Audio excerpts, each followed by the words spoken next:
Hello, everyone. We're back with Pure Purpose Episode 4 show. And today's theme is the experience of life. Now, this is a very broad theme indeed, and one that will inevitably give us a lot of food for thought. So let's start thinking about it and what we can say about this subject matter. I haven't literally prepared anything today, so it's going to be completely off the dome discussion. I would love for somebody to join in and discuss this with me. It's going to be an interesting subject, I think. So first of all, in terms of experience is a subject matter very dear to me. I've spent 15 years of my life designing experiences, and experiences happen at the point of interaction. So two things interact, they create experience, they create emotion. And that really is the ultimate product of the universe, that experience, because in the now, we have a snapshot of all the emotions that are happening right now. And then in the next now, we have another snapshot, and the next now, we have another snapshot. And in that process of experience generation is also the process of creation and destruction at the same time, because the past literally does not exist, and nor does the future. All we have is now, but now can be looked at as past, present, and future, because our decisions from the past determine where we head into the future, and that's how we create our integral self. So the experience of life is a huge theme, insofar that I suppose we can go through the whole discussion around what is life. Life is getting a phone call in the middle of your live stream, and dealing with that. And the formal definition of life is, on Google definitions, is the condition that distinguishes animals and plants from inorganic matter, including the capacity, reproduction, functional activity, and continual change preceding death. So let's break this down a little bit. Sense of that each one of these aspects is quite powerful and important. So growth. What does it take for us to grow? There are elements of growth in the life experience that are not just physical, and really right now I'm not really physically growing. I'm an adult, that's it, my physical growth has stopped. But growth happens also emotionally, psychologically, spiritually, existentially, in all these other intelligences. And this is life. Unless we're growing, we are not really experiencing life. Growth requires that abundance mindset instead of the fixed mindset. So if we want to have continuous growth, holistic growth, we need to recognize the fact that we can grow physically, spiritually, emotionally, psychologically, socially, etc., academically, financially. Okay. So reproduction, an interesting one. Sooner or later, I find that people, no matter what they say, people recognize that they actually do want to reproduce and they want to have offspring. So I think in this sense, reproduction is literally reproduction versus sex. So sex isn't reproduction. So reproduction is important because we want to, it links back to growth, because eventually we'll die, and after we die, the only way for us to grow is via our offspring. So this is sooner or later why most people realize that they do want children and they do want family and they do want to move on in that way and continue. So the other thing in the definition of life is functional activity. And functional activity is to do with functional activity is to do with what we do day to day, and our experience of life in functional sense is defined by what things we choose to do. I could choose to be staring at a white wall, but it's not necessarily as much fun as going karting or fishing. In my case, I like fishing. So other functional activities have more of a they're harder in nature to do. Like the fishing is tricky still because you need to learn how to cast, and there's lots of equipment and stuff to work your way through. But other things like let's say doing mathematics or something like that can be very hard eventually to get your head around. So to get the experience out of functional activities in life, often the time we need to put in that work to make it really worthwhile. One example being functional activity would be to play music. Now, currently, I would love to start learning to play soprano saxophone, and the way the human mind is, I just thought, well, maybe if I buy a soprano saxophone and just start, teaching myself bits and bobs, I might just learn to play it. And then I reach to a couple of friends and they say, no, don't do that. It's not as simple as that. It's much harder. It requires, you should get a teacher up front, learn the proper practices of putting your lips on the thing and making that making that sound happen. So the idea of playing soprano saxophone is notionally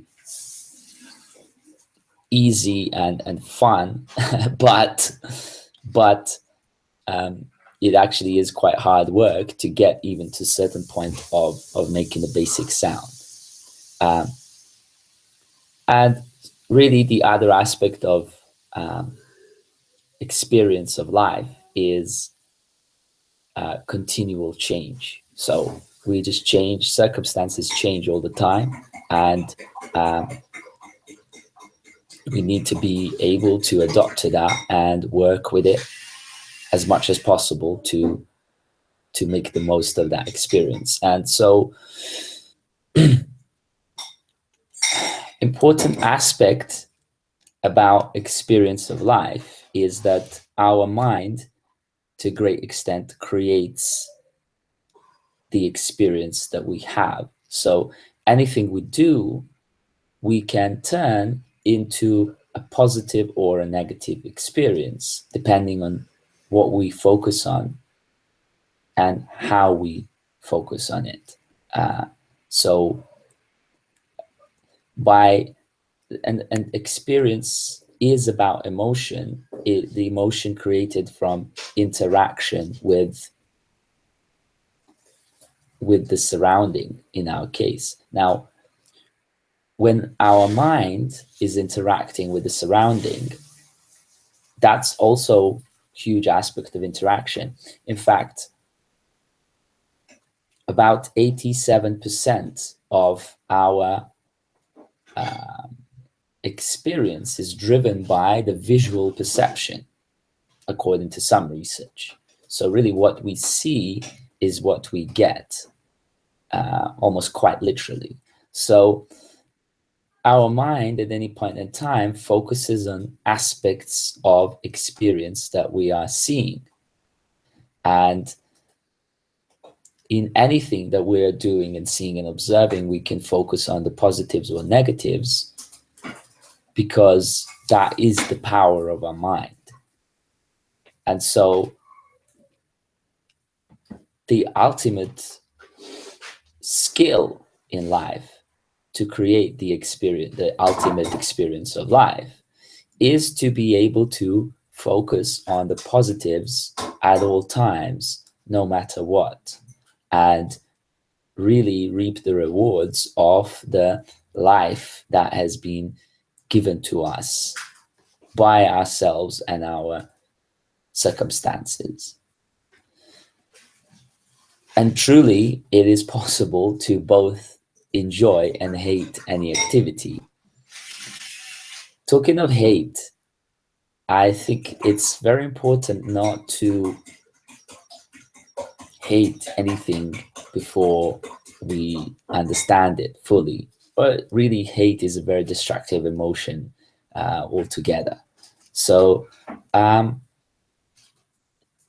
simple idea of, for example, when I think of skiing personally, I've never been skiing, but I think of skiing as an activity which is quite dangerous. And because I think of it, my mind focuses on danger. We know what happened to Michael Schumacher and so on. So all the beauties of skiing, going down the slopes at fast pace, sunshine blazing, beautiful forest, clean air, fun activity, being with other people, being in nature, being on the hilltop on the mountain. All that stuff is wiped off by me thinking that it's dangerous, and therefore appending hate emotion to the idea of skiing. And therefore, in my mind, skiing is a no-go. Whereas with fishing, as an example of a functional activity, I love fishing so much that even when the rain is on and it's cold outside, and um, I'm somewhere in the middle of nowhere, I've run out of gear, there's no nearby lake, etc. I'm still thinking in my head, because I love fishing so much, I'm like, how could we go fishing today? Because even though all these conditions are like that, it will be an interesting story to tell if I catch a fish in the middle of torrential rain, with all these things, just like by hand or with some rod and a piece of line. That is something to sort of brag about later on, as I managed to catch a fish with almost nothing in these treacherous conditions. But that comes from love and appreciation and excitement about the fishing experience, which is an experience, part of our experience of life. And so our purpose in life is the guiding principle as to where we're going, and that purpose needs to be pure, based on creative, positive, loving emotions that drive it, because that is what creates the experience of life: positivity, creativity, love, and continuous growth. So if we then look at the human nature and human beings as multi-intelligence beings, then we can also think about this in the respect of different intelligences. So what does it take to have a good experience of life musically? What does it take to have good experience of life physically? What does it mean to have good experience of life financially? What does it mean to have good experience of life academically, spiritually, existentially, and so on? And these are huge subjects, and this is why we are coaching people, both life and business strategies, to make the most of life experiences. With children, it's our duty as parents to pass on to them these realizations and best practices, and really make them aware that their minds also shape the experience of their life. Children have a tendency to emulate what we do rather than do what we say. So, and you cannot blame them for this, because they're ultimately reading the truth. They're reading that what you do is more powerful than what you say. Words are somewhat cheaper than actions. And so the only way we can teach children the proper experience of life is to be living an experiential life, a positive, creative, growing, fulfilling life. And so, unless we're working on a pure purpose that we're really in tune with, that we resonate with, that is to do with our passions, we are not going to be driven enough in a positive sense to create the experiences that we want in life and that we want others to share with us in life. So this is the power of purpose and purpose setting, and giving ourselves meaning towards which we're working towards. In much of the enlightenment work, enlightenment often leads to conclusion that the ultimate truth of existence is that there is nothing and there is no purpose. So it's all somewhat effectively pointless. But in that process, we as humans choose to give meaning to things and create that purpose and shape and focus our future towards it. If we don't, we can just randomly coast through life, and we will get whatever the environment gives us, and it's usually not something of our own liking. It's not the experience, it's the bad experience of life. This is why successful people say, well, I find that the harder I work, the luckier I get. The concept of luck being one that is very misleading, really. There is no such thing as luck. You only create what you put your mind to.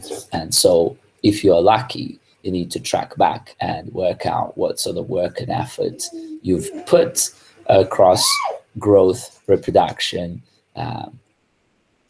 functional activities, and continual change. So I think that somewhat wraps up this theme of the experience of life. Masses can be said about it if we think about it in sense of businesses and creations that we're making these days as humanity, we are continuously working on augmenting our experience. Big trends in industries such as artificial intelligence, robotics, Internet of Things, big data, smart systems, chatbots, etc., and hardware, human augmentation, humanity plus movement, all the stuff around singularity. All these new products are augmenting our experience of life and wanting to turn us into the next version of ourselves. Some of them are not necessarily working in our favor, whether by design or whether by as a byproduct of design. Ernie, do you want to jump on this and chat about the experience of life a little bit? Okay. Yeah, come in now. I'd like to ask you a few questions. Leila, sit down. Okay. So Ernie, I'm chatting about the experience of life. That's the theme. And what comes to your mind first when we say the experience of life? Well, experience as in, well, how can I explain it?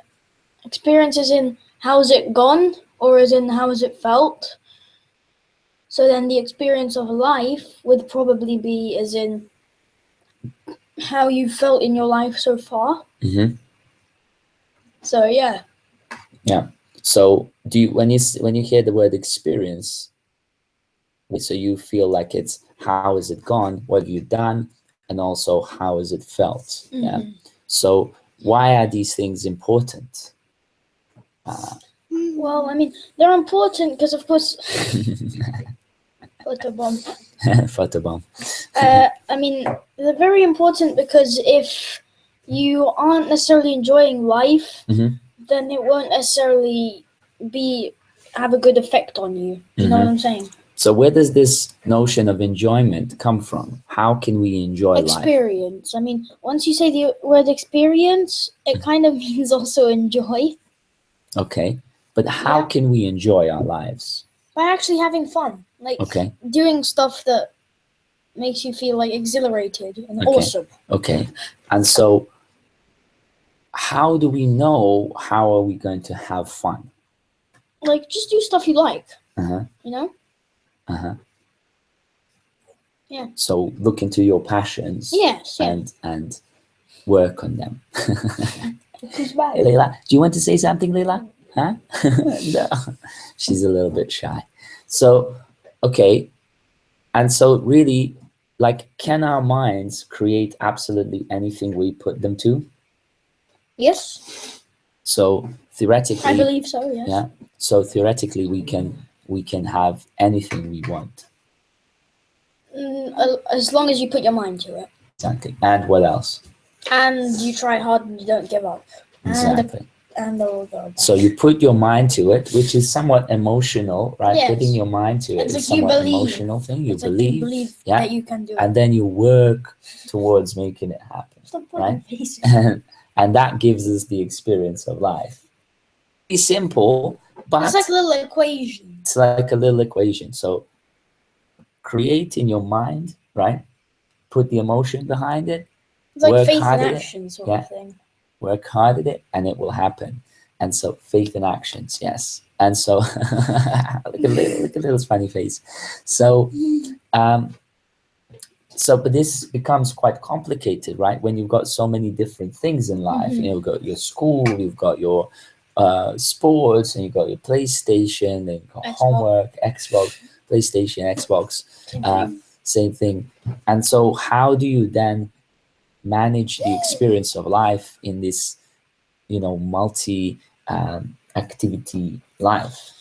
Well, I mean, I just usually, if I have the chance, I might actually just sometimes do what I like in order to to do what I really, really enjoy, in order to I guess calm me down, or if I'm angry, it just calms me down, stimulates you. Yeah. And so what if you're working on stuff that you don't really like or enjoy? What do you think about that stuff? Performance is going to be limited. and the outcome's not going to be very, top quality. Positive. Yeah. So No, not positive. I mean, just not a good outcome. not good enough. Yeah. Yeah. You Okay. wouldn't accept it. And so tell me a little bit about quality. That's an interesting word. Tell me a little bit about quality. What does that mean to you, and how does it reflect? Layla, you're seriously photobombing this. So how does quality affect experience of life? Quality is basically how good something is. For example, this computer here is good quality. It's good and it performs very well. So quality is literally just how good something is, like its performance. So that's it. Yeah. Is it just performance? Just performance, look, and everything. So the holistic nature of the experience. Yeah, but not just what you see, like not just the hardware and the stuff inside. So quality is the most important factor to measure against. Yeah. Is that what you're saying? Yes. That's interesting. But how do you measure quality? Well, basically, it's not. You can't measure it in metrics. I mean, it's if you like it. I mean, measures it differently. I use the word measure, but as in everyone likes different things in different ways. So quality is just not. It's just a very broad sort of thing. It's not detailed. So, but how would you measure quality? And how cool it looks. How cool it is. Like how awesome it looks, and like how good something looks, like how well it's designed. All right. Duty calls. Duty calls. Right. Thank you so much, and thank you for joining the show ad hoc, unplanned guest. But that's great input, my friend. Bye-bye. Okay, so there you go. Like the little ones really know it, and this notion of quality actually and measuring against the quality is hugely important. As a software designer, I'm literally about to propose to a client that we measure everything against quality as a KPI, and that quality is a compound measure that's made up of both experiential and functional aspects, so emotional and functional aspects of how the product works. So there you go. It's all out there. Your experience of life is your own creation, 100%. You choose what you have.